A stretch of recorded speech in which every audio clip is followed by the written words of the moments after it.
Hola, ¿qué tal? Yo soy Carlos Guadarrama y esta es mi actividad 2, simulación de ondas armónicas.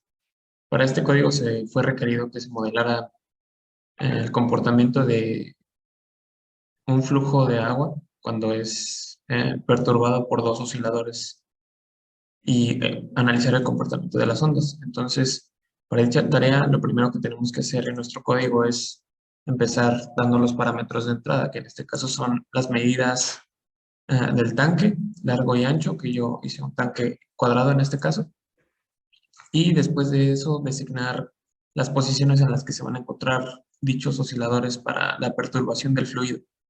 En este caso yo puse el primero, bueno, ambos los puse en el centro del tanque para ver de mejor manera cómo se esparcen estas ondas a través de todo el flujo. Y posteriormente se designan las propiedades conocidas de la onda, que son la frecuencia, la amplitud de onda y la velocidad de propagación. A partir de estos tres parámetros de entrada podemos calcular eh, pues los demás, como son la longitud de onda con la velocidad y la frecuencia. De igual forma el periodo, que es la inversa de la frecuencia, el número de onda y pues la frecuencia angular que van a ser requeridos para el análisis posterior. Para la simulación, se tuvo que hacer una serie de consideraciones, como que el tiempo de simulación eh, total van a ser 10 segundos, así como un diferencial de tiempo, que va a ser los intervalos de tiempo en los que se realice u oscile, digamos, la onda o nuestra simulación.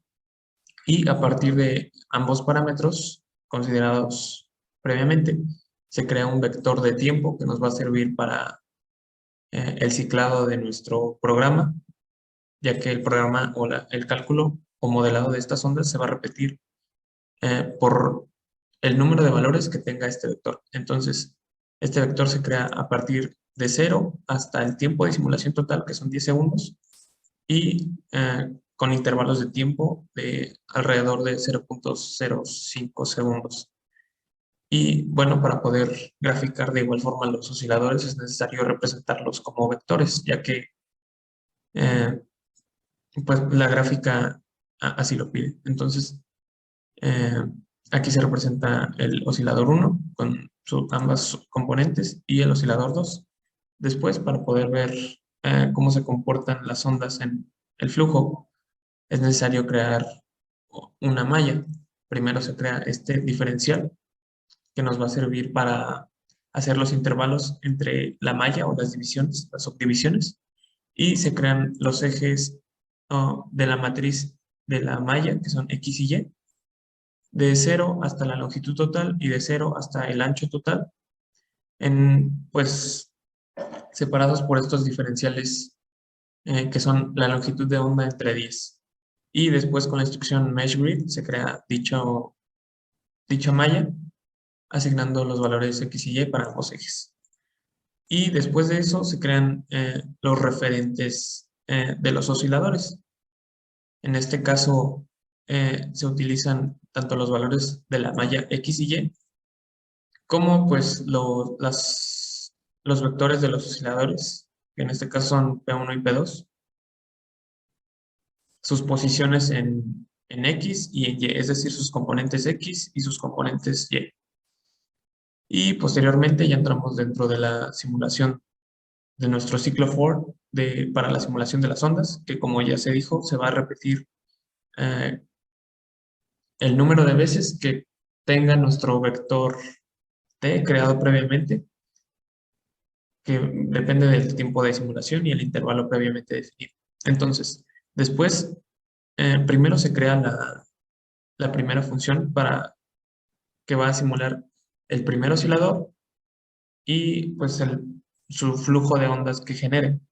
Entonces, en este caso, se va a crear una matriz a la que en su componente en Z se va a modificar para crear la onda. Y esta depende, bueno, la ecuación de la onda depende de la amplitud.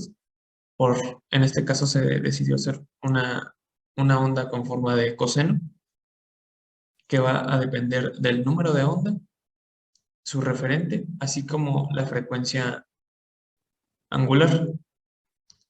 Y posteriormente se hace lo mismo para el segundo oscilador. Se crea su función que modela las ondas generadas por este oscilador, que de igual forma son ondas tipo coseno. Y después como solamente se debe plotear una función general, se crea esta función z, se le puso el nombre de z porque en nuestra gráfica la componente en z es la que va a modelar las ondas.